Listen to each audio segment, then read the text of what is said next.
അമേരിക്കയും ഇറാനും അംഗീകരിച്ച രണ്ടാഴ്ചത്തെ വെടിനിർത്തൽ കരാറിന് പിന്നിൽ ചൈനയുടെ നയതന്ത്ര ഇടപെടലുകൾ ഉണ്ടായതായി US പ്രസിഡന്റ് ഡൊണാൾഡ് ട്രംപ്. ഇറാനെ സമാധാന ചർച്ചകൾക്ക് അനുനയിപ്പിക്കാൻ ചൈന നിർണായക പങ്ക് വഹിച്ചിട്ടുണ്ടോ എന്ന അന്താരാഷ്ട്ര മാധ്യമങ്ങളുടെ ചോദ്യത്തിന് ഉണ്ടെന്നാണ് തനിക്ക് ലഭിച്ച വിവരം എന്നായിരുന്നു ട്രംപിന്റെ മറുപടി. ഇറാന്റെ ഏറ്റവും വലിയ വ്യാപാര പങ്കാളിയായ ചൈന ചർച്ചകളുടെ ഓരോ ഘട്ടത്തിലും ടെഹ്റാനുമായി നേരിട്ട് ബന്ധപ്പെട്ടിരുന്നതായി ഇറാൻ വ്യക്തമാക്കിയിട്ടുണ്ട്.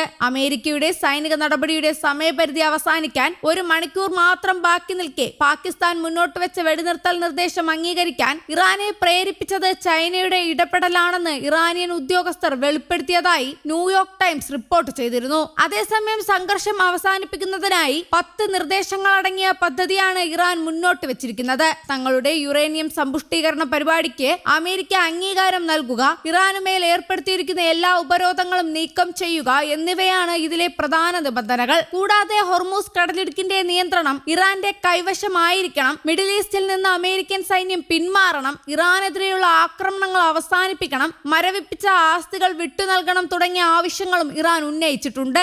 സമാധാന ചർച്ചകൾ ഐക്യരാഷ്ട്രസഭയുടെ സുരക്ഷാ സമിതി പ്രമേയത്തിന്റെ അടിസ്ഥാനത്തിലായിരിക്കണമെന്നും ഇറാൻ ആവശ്യപ്പെട്ടു. ഇരു രാജ്യങ്ങളും തമ്മിലുള്ള ഔദ്യോഗിക ചർച്ചകൾ ഏപ്രിൽ 11 പാകിസ്ഥാൻ തലസ്ഥാനമായ ഇസ്ലാമാബാദിൽ ആരംഭിക്കും. ഇരു രാജ്യങ്ങളുടെയും പ്രതിനിധികൾക്ക് പാകിസ്ഥാൻ ആതിഥേയത്വം വഹിക്കുമെന്ന് ഷഹബാസ് ഷെരീഫ് അറിയിച്ചിട്ടുണ്ട്.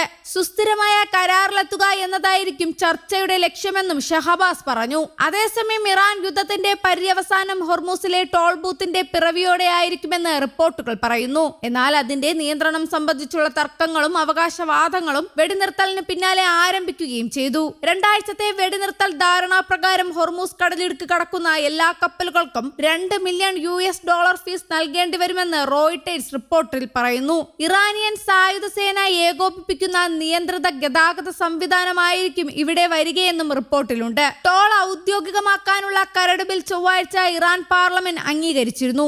ഇതിലൂടെ ലഭിക്കുന്ന വരുമാനം US-ന്റെയും ഇസ്രായേലിന്റെയും ആക്രമണങ്ങളെ തുടർന്ന് തകർന്ന രാജ്യത്തിന്റെ പുനർനിർമ്മാണത്തിനായി ഉപയോഗിക്കുമെന്നാണ് വിവരം. ഇതിനിടെ ഹോർമൂസ് കടലിടുക്കിലെ ഗതാഗത സ്തംഭനം നിയന്ത്രിക്കാൻ US സഹായിക്കുമെന്ന പ്രഖ്യാപനവുമായി US പ്രസിഡന്റ് ഡൊണാൾഡ് ട്രംപ് രംഗത്തെത്തുകയും ചെയ്തിട്ടുണ്ട്. ഒരുപാട് നല്ല കാര്യങ്ങൾ നടക്കുമെന്നും വലിയ തോതിൽ പണം സമ്പാദിക്കുമെന്നും വെടിനിർത്തൽ പ്രഖ്യാപനത്തിന് പിന്നാലെയുള്ള ട്രംപിന്റെ പുതിയ പ്രസ്താവനയിൽ പറയുന്നു. ഹോർമൂസ് കടലിടുക്ക് അമേരിക്ക ഇറാൻ സംയുക്ത നിയന്ത്രണത്തിൽ വരുമെന്ന് ട്രംപ് നേരത്തെ പറഞ്ഞിരുന്നു. അതിന്റെ തുടർച്ചയായാണ് പുതിയ പ്രസ്താവന.